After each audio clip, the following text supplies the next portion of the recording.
संसद में दहाड़ते खरगे का ये रौद्र अंदाज अमूमन कम ही देखने को मिलता है। हल्की फुल्की काम चलाओ हिंदी से ही सही, आखिर खरगे किस बात पर इतना आग बबूला हैं? आखिर किस बात पर उनका पारा इतना हाई हो गया? भारत जोड़ो यात्रा की ये भारत तोड़ो करने वाले खरगे ही नहीं, सामने खड़े किरेन रिजिजू भी भयंकर तेवर में हैं। आज कांग्रेस फिर मुस्लिम रिजर्वेशन का बात उठा करके बाबा साहब का संविधान का इज्जत को इन्होंने मिट्टी में मिलाने का काम कर रहे हैं। आखिर ये तनातनी क्यों? तो ध्यान से समझिए। तनातनी के केंद्र में है वही संविधान जिसे राहुल गांधी पूरे लोकसभा चुनाव के दौरान कलेजे से चिपकाए घूमते रहे। वही संविधान जिसे चुनाव में जीत के बाद मोदी कुछ इस अंदाज में नमन करते दिखे।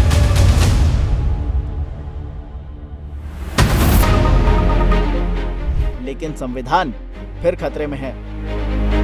इनसे मिलिए, ये हैं कर्नाटक सरकार में कांग्रेस के deputy CM DK Shivakumar. कहते हैं कर्नाटक में कांग्रेस को सत्ता तक पहुंचाने में जनाब की बहुत बड़ी भूमिका है। लेकिन अब इन्होंने ही ऐसा कुछ कह दिया कि इसकी गूंज कर्नाटक से करीब 2000 किलोमीटर दूर देश की संसद में सुनाई दी। पूरी कहानी क्या है वो बताते हैं। कोई खत्म नहीं कर सकता। दरअसल कर्नाटक में मुस्लिम आरक्षण को लेकर बवाल चल रहा है। इसी बवाल के बीच कर्नाटक के डिप्टी सीएम से जब एक इंटरव्यू में मुस्लिम आरक्षण पर सवाल किया गया तो उन्होंने कह दिया, समय आने पर संविधान बदला जा सकता है। बस फिर क्या था, बवाल होना तो तय था ही। इसीलिए बीजेपी सांसदों ने मुद्दे को लपकने में जरा भी देर नहीं की। किरेन रिजिजू ने भरे सदन में खड़े होकर कांग्रेस को खूब सुनाया। जवाब में खरगे ने क्या कहा वो भी सुनिए।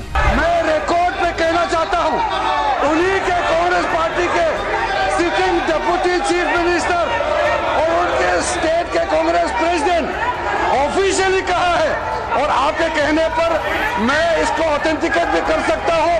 और ये मुस्लिम लीग का पॉलिसी 28 अगस्त 1947 में मुस्लिम लीग ने जब रिजर्वेशन पॉलिसी को संविधान सभा में लेके आए थे तब सरदार पटेल ने रिजेक्ट किया था।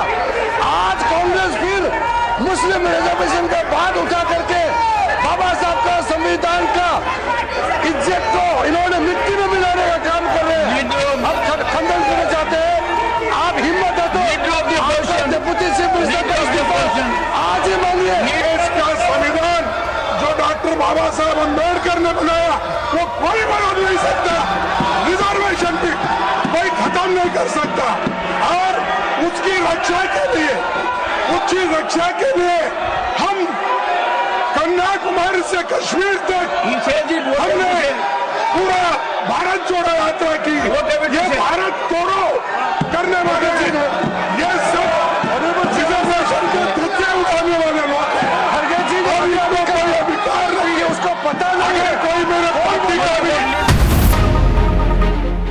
किरेन रिजिजू का इशारा साफ था। वे कांग्रेस के deputy CM DK Shivakumar का इस्तीफा चाहते थे। रिजिजू ने इसे हल्के में न लेने की बात कहते हुए कहा, ये संविधान पर सीधा हमला है। मगर सवाल ये कि कर्नाटक में आखिर 4% आरक्षण का मुद्दा क्या है जिसे लेकर संविधान में बदलाव तक बात आ गई है। दरअसल कहानी ये है कि हाल ही में कर्नाटक की कांग्रेस सरकार ने वहां के सरकारी ठेकों में मुस्लिम समुदाय के लिए 4% आरक्षण देने की बात कही है। जब साल 2023 में कर्नाटक में बीजेपी की सरकार थी तो बीजेपी ने मुस्लिमों के लिए ओबीसी कोटे के तहत 4% आरक्षण को असंवैधानिक बताते हुए रद्द कर दिया था। फिर कांग्रेस सत्ता में आई तो इस फैसले को पलट दिया गया। बीजेपी इसे अदालत में चुनौती देने की बात कह रही है। जब यही सवाल कर्नाटक के deputy CM DK Shivakumar से किया गया तो उन्होंने तब कह दिया, समय आने पर संविधान बदला भी जा सकता है।